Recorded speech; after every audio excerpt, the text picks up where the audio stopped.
Hello everyone, welcome to our channel. Friends, ఈ వీడియోలో మనం వీక్లీ అనాలిసిస్ గురించి మాట్లాడుకుందాం. ముందుగా మార్కెట్స్ లాస్ట్ వీక్ పర్ఫార్మెన్స్ గురించి మాట్లాడుకుని నెక్స్ట్ వీక్ మార్కెట్స్ ని ఇంపాక్ట్ చేయబోతున్న మేజర్ న్యూస్ అండ్ ఈవెంట్స్ గురించి డిస్కస్ చేద్దాం. అండ్ ఫైనల్లీ రేపటి ప్లాన్ ఆఫ్ యాక్షన్ మీకు ఎడ్యుకేషన్ పర్పస్ ఎక్స్ప్లెయిన్ చేస్తాను. సో వీడియోని ఎక్కడ స్కిప్ చేయకుండా ఎండ్ వరకు చూడండి. ఖచ్చితంగా ఈ వీడియో మీకు ఇన్ఫర్మేటివ్ అనిపిస్తుంది. Before starting the video, one small announcement. రేపటి నుంచి మనం న్యూ ఆన్లైన్ బ్యాచ్ ఒకటి స్టార్ట్ చేస్తాం. కంప్లీట్ బేసిక్స్ నుంచి అడ్వాన్స్ లెవెల్ వరకు అన్ని సెగ్మెంట్స్ లో both intraday and delivery trading strategies నేర్చుకోవచ్చు. ఈ బ్యాచ్ లో ఎన్రోల్ అవుతున్న ప్రతి ఒక్కరికి ఫ్లాట్ 40% డిస్కౌంట్ ఇస్తున్నాం. ఇంకా లాస్ట్ 2 స్లాట్స్ మాత్రమే పెండింగ్ ఉన్నాయి. ఫర్దర్ డీటెయిల్స్ కోసం కింద కనిపిస్తున్న వాట్సాప్ నెంబర్ కి కాలర్ మెసేజ్ చేయొచ్చు. Let's move to the main topic. First Nifty weekly time frame లో పర్ఫార్మెన్స్ గురించి చూద్దాం ఒకసారి. లాస్ట్ వీక్ మనకి వీక్లీ టైం ఫ్రేమ్ లో ఒక స్ట్రాంగ్ డోజీ క్యాండిల్ ఫార్మ్ అయింది. బేసిక్ గా డోజీ క్యాండిల్ ఒక ఇండెసిసివ్నెస్ ని ఇండికేట్ చేస్తుంది. నథింగ్ బట్ ఒక confusion state. Last week market లో స్ట్రాంగ్ బయింగ్ యాక్టివిటీ గానీ స్ట్రాంగ్ సెల్లింగ్ యాక్టివిటీ మనం విట్నెస్ చేయలేదు. బోత్ సైడ్స్ హైయర్ లెవెల్ నుంచి రిజెక్షన్ వచ్చింది అండ్ అలాగే లోవర్ లెవెల్ నుంచి కూడా క్లియర్ రిజెక్షన్ వచ్చింది. మార్కెట్స్ చాలా వాలటైల్ గా బిహేవ్ చేసినాయి. So first of all last week markets ని ఇంపాక్ట్ చేసిన రీజన్స్ గురించి ఒకసారి లిస్ట్ అవుట్ చేసుకుందాం. ఫస్ట్ థింగ్ మనం మాట్లాడుకోవాల్సింది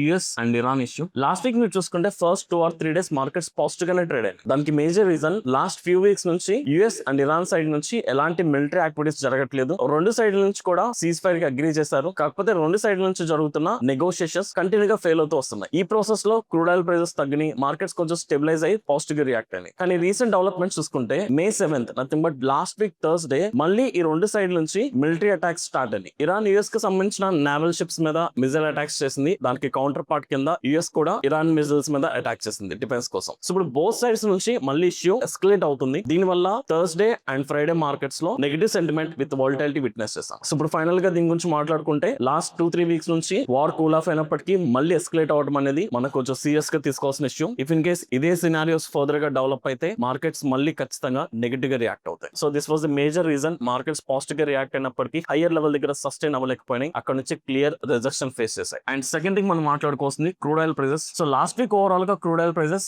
6% నెగటివ్ గా క్లోజ్ అని మోర్ దాన్ 7-8% వరకు last week crude oil prices fall అయినప్పటికీ మళ్ళీ ఇరాన్ ఇష్యూ ఎస్కలేట్ అవడం వల్ల క్రూడ్ ఆయిల్ ప్రైసెస్ మళ్ళీ ఇంక్రీజ్ అవడానికి ట్రై చేస్తాయి. Last week someway close to $115 నుంచి 100 బిలోకి వచ్చేసిన ప్రైసెస్ కరెంట్లీ క్రూడ్ ఆయిల్ $101 దగ్గర ట్రేడ్ అవుతుంది. సో ఇక్కడ క్లియర్ గా ఈ రెండు ఇష్యూస్ కి ఇంటర్లింక్ ఉంది. సో వార్ మళ్ళీ ఎస్కలేట్ అయితే క్రూడ్ ఆయిల్ ప్రైసెస్ ఇంక్రీజ్ అవుతాయి, మార్కెట్స్ ఫాలో అవుతాయి. వార్ కూల్ ఆఫ్ అవుతున్నట్టు పాజిటివ్ న్యూస్ వస్తే క్రూడ్ ఆయిల్ ప్రైసెస్ తగ్గుతాయి, మార్కెట్స్ పాజిటివ్ గా రియాక్ట్ అవుతాయి. So this is the major reason last week markets లో హై వాలటిలిటీ విట్నెస్ చేస్తాం. అండ్ అపార్ట్ ఫ్రమ్ దట్ మనకి Q4 రిజల్ట్స్ కంటిన్యూ అవుతున్నాయి. సో ఇప్పటి వరకు డిక్లేర్ చేసిన రిజల్ట్స్ లో చూసుకుంటే ఐటీ సెక్టర్ ఒకటే కొంచెం వీక్ రిజల్ట్స్ కనిపించినాయి. Apart from that banking sector and other mid cap large cap stocks అన్ని కూడా బెటర్ గానే పర్ఫార్మ్ చేస్తున్నాయి. సో ఇది ఒక మనకి పాజిటివ్ న్యూస్ కింద కన్సిడర్ చేసుకోవచ్చు. So these were the major reasons అండి లాస్ట్ వీక్ మార్కెట్స్ ని ఇంపాక్ట్ చేశాయి. ఇప్పుడు నెక్స్ట్ వీక్ మార్కెట్స్ ని ఇంపాక్ట్ చేయబోతున్న రీజన్స్ చూసుకుంటే ఈ 3 రీజన్స్ కూడా నెక్స్ట్ వీక్ మార్కెట్స్ ని ఇంపాక్ట్ చేయబోతున్నాయి. అఫ్ కోర్స్ మనం యుఎస్ అండ్ ఇరాన్ కి సంబంధించిన ఫర్దర్ డెవలప్మెంట్స్ చూసుకోవాలి. ఇందాక మాట్లాడుకున్నట్టు వార్ ఎస్కలేట్ అయితే అది ఖచ్చితంగా నెగటివ్ ఇంపాక్ట్ క్రియేట్ చేస్తుంది. దాంతో పాటు క్రూడ్ ఆయిల్ ప్రైసెస్ ఇంక్రీజ్ అవుతాయి. మళ్ళీ గ్లోబల్ మార్కెట్స్ లో పానిక్ సిచువేషన్ విట్నెస్ చేస్తాం. అండ్ అపార్ట్ ఫ్రమ్ దట్ ఈ వీక్ లో రిలీజ్ అవుతున్న క్వార్టర్లీ ఫోర్ రిజల్ట్స్ కూడా చూసుకోవాలి. వాటి ఇంపాక్ట్ కూడా మార్కెట్స్ మీద ఒక లెవెల్ వరకు ఉంటుంది. అండ్ వీటితో పాటు అడిషనల్ గా ఈ వీక్ మార్కెట్స్ ని ఇంపాక్ట్ చేసే డేటా పాయింట్స్ చూసుకుంటే ఈ వీక్ మనకి బోత్ ఇండియా అండ్ యుఎస్ కి సంబంధించిన ఇన్ఫ్లేషన్ డేటా రిలీజ్ అవబోతుంది. సో ఇప్పుడున్న సోర్సెస్ బట్టి చూసుకుంటే ఇండియాకి సంబంధించిన సిపిఐ ఇన్ఫ్లేషన్ డేటా ఇంక్రీజ్ అవబోతుంది. ప్రీవియస్ గా 3.4% ఈ రేంజ్ లో ఉంది. ఇది 3.8% కి ఇన్ఫ్లేషన్ పెరిగే ఛాన్సెస్ చాలా క్లియర్ గా కనిపిస్తాయి. అండ్ అలాగే యుఎస్ కి సంబంధించిన ఇన్ఫ్లేషన్ చూసుకుంటే 3.3% నుంచి 3.4% కి ఇంక్రీజ్ అవబోతుంది. So both inflation datas increase అవ్వడానికి హై పాసిబిలిటీస్ ఉన్నాయి. దీనికి మేజర్ రీజన్ ఇంటర్నేషనల్ మార్కెట్స్ లో క్రూడ్ ఆయిల్ ప్రైసెస్ ఇంక్రీజ్ అవడం. సో ఇన్ఫ్లేషన్ ఇంక్రీజ్ అవడం అనేది మనకి పాజిటివ్ న్యూస్ అయితే కాదు. పర్టికులర్ గా ఇండియా ఇన్ఫ్లేషన్ గురించి మాట్లాడుకుంటే లాస్ట్ 2-3 మంత్స్ బ్యాక్ కూడా మనకి ఇన్ఫ్లేషన్ చాలా కూల్ ఆఫ్ అయింది. 2 బిలో అండ్ ఈవెన్ ఒక 1 మంత్ అయితే 1% బిలో కూడా ఇన్ఫ్లేషన్ తగ్గింది. బట్ ఇప్పుడు ఎస్కలేట్ అవుతున్న వార్ వల్ల ఇంటర్నేషనల్ మార్కెట్స్ లో క్రూడ్ ఆయిల్ ప్రైస్ ఇంక్రీజ్ అయ్యి అది ఇండియన్ మార్కెట్స్ కి ఎక్కువ నెగటివ్ ఇంపాక్ట్ క్రియేట్ చేస్తుంది. సో దాని వల్ల మన consumer price index nothing but retail level లో ఇన్ఫ్లేషన్ ఇంక్రీజ్ అవుతుంది, which is not a good sign. And apart from that ఇండియాకి సంబంధించిన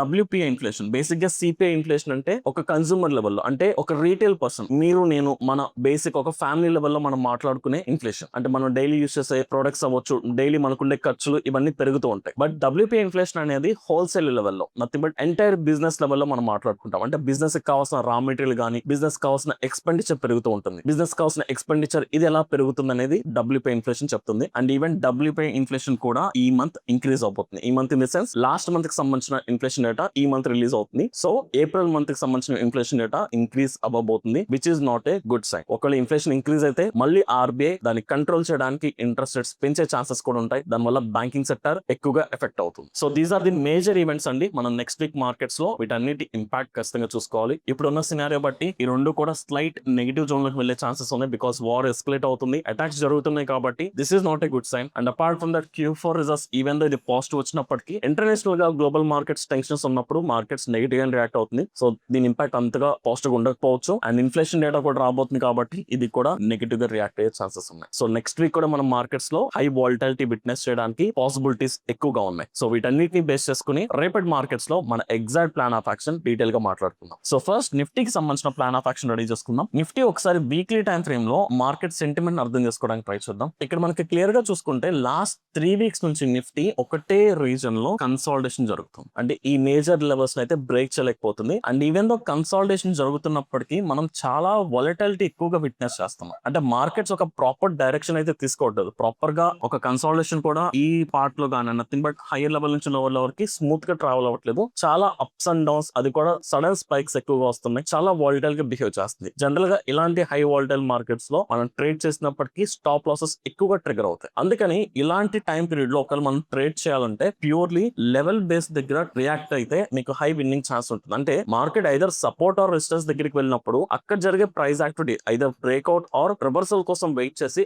ఆ కన్ఫర్మేషన్ వచ్చాక ట్రేడ్ తీసుకుంటే మనకి ప్రాపర్ రిస్క్ రివార్డ్ తీసుకోవచ్చు. అంతేగాని ఇన్ బిట్వీన్ ఈ రీజన్ లో మీరు ఎక్కడ ట్రేడ్ తీసుకున్నా ఇక్కడున్న ఈ హై వాలటిలిటీ వల్ల స్టాప్ లాసెస్ ట్రిగర్ అయ్యి ఈవెన్ దో మీ దగ్గర హై సక్సెస్ఫుల్ స్ట్రాటజీ ఉన్నప్పటికీ అల్టిమేట్ గా లాస్ తీసుకోవాల్సి వస్తుంది. సో అందుకని ఫస్ట్ ప్రయారిటీ లెవెల్ బేస్ దగ్గర రియాక్ట్ అవడానికి ట్రై చేద్దాం. ఇఫ్ ఇన్ కేస్ మీరు ఇంట్రాడే ట్రేడింగ్ కాకుండా పొజిషనల్ ట్రేడింగ్ అంటే మీరు ఏదైనా పొజిషన్స్ తీసుకుని కొన్ని డేస్ క్యారీ ఫార్వర్డ్ చేస్తున్నట్లయితే గనక మీరు రియాక్ట్ అవ్వాల్సిన లెవెల్స్ 23,800 దగ్గర మనకి మేజర్ సపోర్ట్ ఉంది రీసెంట్ స్వింగ్ లో. అండ్ 24,600 దగ్గర స్ట్రాంగ్ రెసిస్టెన్స్ లెవెల్ ఉంది స్వింగ్ హై. సో ప్రైస్ ఈ లెవెల్ కి వచ్చిన ఫర్ ఎగ్జాంపుల్ ఇప్పుడు ప్రైస్ డౌన్ కి వచ్చి సపోర్ట్ కి వచ్చాక you have to wait either price reversal కోసం వెయిట్ చేయాలి ఆర్ డౌన్ సైడ్ బ్రేక్అవుట్ కోసం వెయిట్ చేయాలి. ఈ రెండు కన్ఫర్మేషన్స్ వచ్చాక మీరు ఇక్కడ ట్రేడ్ తీసుకుంటే హై విన్నింగ్ ఛాన్స్ దొరుకుతుంది. మోర్ దాన్ 1:3 1:4 రిస్క్ రివార్డ్ కూడా తీసుకోవచ్చు. అలాగే మార్కెట్ రెసిస్టెన్స్ కి వెళ్ళినప్పుడు ఇక్కడ నుంచి ఐదర్ రివర్సల్ కోసం వెయిట్ చేయాలి ఆర్ ఒక ప్రాపర్ బ్రేక్అవుట్ కోసం వెయిట్ చేయాలి. ఈ రెండు సినారియోస్ లో ట్రేడ్ తీసుకుంటే అక్కడ కూడా హై రిస్క్ రివార్డ్ తీసుకోవచ్చు. ఒకవేళ మీ ట్రేడింగ్ స్టైల్ పొజిషనల్ అయితే ఈ 2 లెవెల్స్ ఎక్కువగా ఫోకస్ చేయండి. ఇఫ్ నాట్ సో ఒకవేళ మీరు ఇంట్రాడే ఫోకస్ చేస్తున్నట్లయితే మనం ఇంకొంచెం లోవర్ టైం ఫ్రేమ్ లో కూడా అనాలిసిస్ చేయాల్సి వస్తుంది. So let's go to 15 minutes time frame. Last week మనం చూసుకుంటే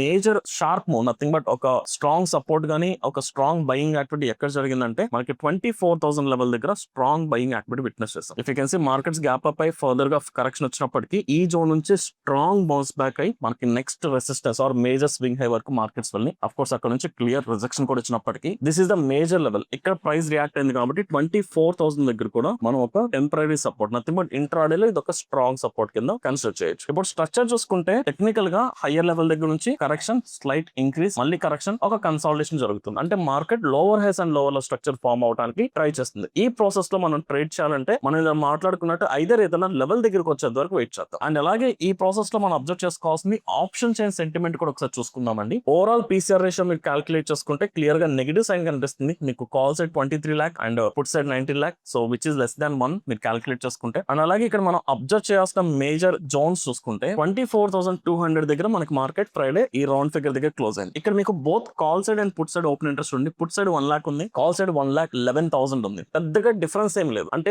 మార్కెట్ లో కన్సాలిడేషన్ ఫేజ్ అనేది 24,200 దగ్గర మనం విట్నెస్ చేయడానికి హై పాసిబిలిటీస్ ఉంటాయి. ఏదైనా ఒక పర్టికులర్ స్ట్రైక్ ప్రైస్ దగ్గర both side equal open interest ఉంటే అదే స్ట్రైక్ ప్రైస్ దగ్గర ప్రైస్ ఎక్కువగా కన్సాలిడేట్ అవుతుంది. అట్ ది సేమ్ టైం 24,000 దగ్గర మీకు స్ట్రాంగ్ సపోర్ట్ కనిపిస్తుంది. అండ్ అలాగే 24,500 దగ్గర మీకు స్ట్రాంగ్ రెసిస్టెన్స్ అండ్ 600 దగ్గర కూడా స్ట్రాంగ్ రెసిస్టెన్స్ ఉంది. 500 నుంచి 600 వరకు నో ట్రేడింగ్ జోన్. అది ఒకసారి మాట్లాడుకుందాం. సో ఒకసారి ఈ జోన్స్ ని మార్క్ చేసుకుందాం చార్ట్ మీద. సో 24,500 దగ్గర స్ట్రాంగ్ రెసిస్టెన్స్ కనిపించింది. 24,600 దగ్గర స్ట్రాంగ్ రెసిస్టెన్స్ కనిపించింది. మనం అలాగే ఒక no trading zone nothing but ఒక ఎక్స్టెండెడ్ రెసిస్టెన్స్ ని మార్క్ చేసుకున్నాం. ఈ జోన్ లో ట్రేడ్ చేయాలి అంటే 100 పాయింట్స్ మనం ఇగ్నోర్ చేసుకోవాలి. అలాగే 24,200 దగ్గర మీకు both call side and put side equal open interest ఉంది. సో ఈక్వల్ ఓపెన్ ఇంట్రెస్ట్ ఉందంటే మార్కెట్ అదే లెవెల్ దగ్గర ఎక్కువ కన్సాలిడేట్ అయ్యే ఛాన్సెస్ ఉన్నాయి. ఫ్రైడే కూడా ఎగ్జాక్ట్ గా దాని చుట్టూనే ప్రైస్ తిరిగి. అండ్ అలాగే 24,000 దగ్గర స్ట్రాంగ్ సపోర్ట్. సో ఇప్పుడు మన ఎగ్జాక్ట్ ప్లాన్ ఆఫ్ యాక్షన్ ఏంటి? Forget about sentiments. న్యూస్ అనేది కంప్లీట్ గా ఒక రోజు పాజిటివ్ వస్తే ఒక రోజు నెగిటివ్ వస్తుంది. మార్కెట్ చాలా వాలటైల్ గా రియాక్ట్ అవుతుంది కాబట్టి మనం బోత్ పాజిటివ్ సైడ్ కి రియాక్ట్ అవుదాం, నెగిటివ్ సైడ్ కి రియాక్ట్ అవుదాం. అది కూడా ఓన్లీ లెవెల్స్ దగ్గర రియాక్ట్ అవడానికి ట్రై చేద్దాం. సో ఫస్ట్ ప్రయారిటీ రేపు ఒకవేళ మార్కెట్స్ అంటే ఇప్పుడున్న సినారియో బట్టి రేపు మార్కెట్స్ ఫ్లాట్ ఓపెనింగ్ జరిగే ఛాన్సెస్ ఉన్నాయి. పెద్ద గ్యాప్ అప్ గానీ గ్యాప్ డౌన్ ఎక్కడ కనిపించట్లేదు. Flat opening. So nothing but ఇదే ఫ్రైడే ఏదైతే రీజన్ ఉందో Friday high and low point ఏదైతే ఉందో ఇదే రీజన్ లో కన్సాలిడేషన్ జరిగే జరిగే నథింగ్ బట్ ఇదే రీజన్ లో ఓపెనింగ్ జరిగే ఛాన్సెస్ ఉన్నాయి. అదే రీజన్ లో ఓపెనింగ్ జరిగితే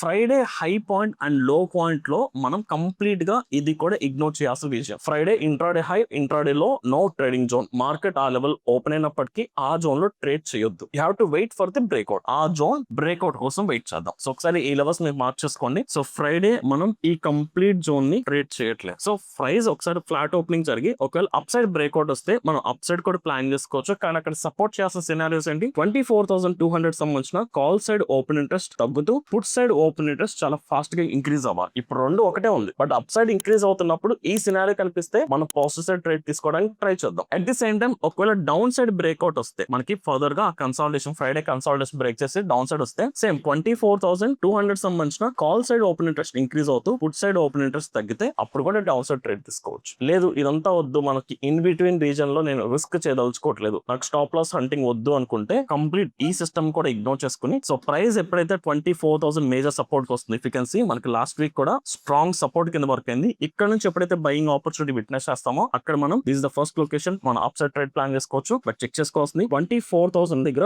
ఇప్పుడు present put option highest open interest ఉంది. సో మార్కెట్ ఇక్కడ నుంచి ఫర్దర్ గా వెళ్తున్నప్పుడు ఆ పుట్ ఆప్షన్ సంబంధించిన ఓపెన్ ఇంట్రెస్ట్ పెరుగుతూ కాల్ సైడ్ ఓపెన్ ఇంట్రెస్ట్ తగ్గుతున్నట్టు కనిపించాలి. అంటే సపోర్ట్ స్ట్రెంత్ కనిపించాలి, రెసిస్టెన్స్ వీక్నెస్ కనిపించాలి. అప్పుడు ఈ జోన్ దగ్గర మనం అప్ సైడ్ ట్రేడ్ ప్లాన్ చేసుకోవచ్చు. If not so 24,600 above break అయితే ఈ వీక్ లో ఎప్పుడు అబౌవ్ బ్రేక్ అయినా అక్కడ కూడా అప్ సైడ్ ట్రేడ్ ప్లాన్ చేసుకోవచ్చు. డౌన్ సైడ్ కి వెళ్ళాలనుకుంటే 24,000 క్లియర్ గా డౌన్ సైడ్ బ్రేక్ అవ్వాలి ఆర్ 23,800 ఇది మనకి మేజర్ స్వింగ్ హై, ఇది కూడా డౌన్ సైడ్ బ్రేక్ అయినా ఈ రెండు సినారియోస్ లో కూడా డౌన్ సైడ్ ప్లాన్ చేసుకోవచ్చు. సో ఓవరాల్ గా మనం పాజిటివ్ సైడ్ ప్లాన్ చేసుకున్నాం, అలాగే నెగటివ్ సైడ్ కూడా ప్లాన్ చేసుకున్నాం because of volatility, right? So same plan of action Sensex and bank Nifty, just levels మాత్రమే చేంజ్ అవుతాయి. ఆ లెవెల్స్ మాట్లాడుకుందాం. ఫస్ట్ సెన్సెక్స్ చూసుకుందామండి. సో సెన్సెక్స్ ఇక్కడ మనకి ఉన్న మేజర్ లెవెల్స్ చూసుకుంటే 78,200 దగ్గర రీసెంట్ స్వింగ్ హై, అంటే లాస్ట్ వీక్లీ టైం ఫ్రేమ్ లో మేజర్ స్వింగ్ హై ఉంది కాబట్టి 78,200 దగ్గర మనం స్ట్రాంగ్ రెసిస్టెన్స్ మార్క్ చేసుకోవచ్చు. చాలా మంది రౌండ్ ఫిగర్ కాబట్టి 78,000 బ్రేక్ అయిపోతే ఇక్కడ అబౌట్ ట్రేడ్స్ తీసుకుంటారు. ఇది ఒక ట్రాప్ బికాస్ ఇమ్మీడియట్ గా మేజర్ స్వింగ్ హై ఉంది, ఇక్కడ నుంచి కదా మనకి మేజర్ ఫాల్ వచ్చింది. That's why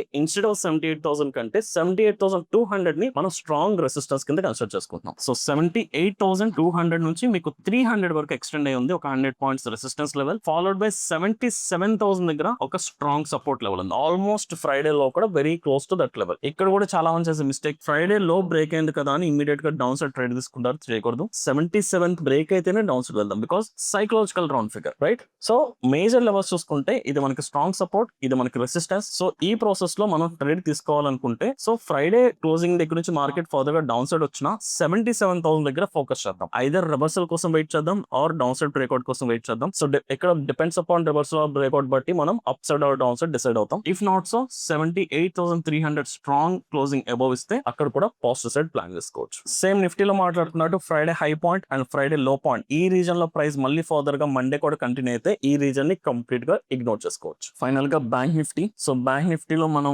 major levels mark చేసుకుంటే 56,500 రౌండ్ ఫిగర్, 400 నుంచి 500 మనకి ఒక ఎక్స్టెండెడ్ రెసిస్టెన్స్ ఉంది. ఫాలోడ్ బై 55,000 దగ్గర ఒక స్ట్రాంగ్ సపోర్ట్ ఉంది. సో ఈవెన్ ఫ్రైడే మార్కెట్స్ కూడా షార్ప్ గా కరెక్షన్ వచ్చి ఇక్కడ నుంచి బౌన్స్ బ్యాక్ వచ్చింది. ఫ్రైడే మార్కెట్స్ చూసుకుంటే నిఫ్టీ సెన్సెక్స్ రెండు కన్సాలిడేషన్ ఉంటే బ్యాంక్ నిఫ్టీ మాత్రం నెగటివ్ సెంట్ బట్ క్లియర్ గా ఫాలో అయ్యింది. సో బ్యాంక్ నిఫ్టీలో వీక్నెస్ ఎక్కువగా ఉంది. బట్ ఈవెన్ దో 55,000 సపోర్ట్ దగ్గర రియాక్ట్ అయ్యి మార్కెట్ బౌన్స్ బ్యాక్ అవడానికి ట్రై చేస్తుంది. ఇక్కడ స్ట్రక్చర్ చూసుకుంటే ఎలాగో రేపటి మార్కెట్ లో ఫ్లాట్ ఓపెనింగ్ విట్నెస్ చేస్తున్నాం కాబట్టి ఇక్కడ మీకు సపోర్ట్ నుంచి స్ట్రాంగ్ బౌన్స్ బ్యాక్ వచ్చింది, స్లైడ్ డిప్ వచ్చింది. ఈ ప్రాసెస్ లో ఇప్పుడు వచ్చిన స్వింగ్ హై కనుక మనకి స్ట్రాంగ్ అబౌవ్ క్లోజ్ అవ్వగలిగితే ఫర్దర్ గా ఇక్కడ నుంచి మనం అప్ సైడ్ ట్రేడ్స్ ప్లాన్ చేసుకోవచ్చు. ఆర్ఎస్ ఫర్దర్ గా ఇంకొక లెవెల్ లో ట్రేడ్ చేయాలంటే 56,500 అబౌవ్ కూడా అప్ సైడ్ ప్లాన్ చేసుకోవచ్చు బ్రేక్అవుట్ తర్వాత. ఈ రెండు సినారియోస్ లోనే పాజిటివ్ ప్లాన్ చేసుకుందాం. If not 55,000 down side break అయిందంటే ఫర్దర్ గా మార్కెట్ 54,500 వరకు కూడా కరెక్షన్ వచ్చే ఛాన్సెస్ ఉంది. నథింగ్ బట్ ఇక్కడ మనకి మేజర్ సపోర్ట్ ఉంది, అక్కడ వరకు కరెక్షన్ వచ్చే ఛాన్సెస్ కనిపిస్తుంది. సో ఓవరాల్ గా చూసుకుంటే last week markets high volatile గా బిహేవ్ చేస్తున్నాయి. Same volatility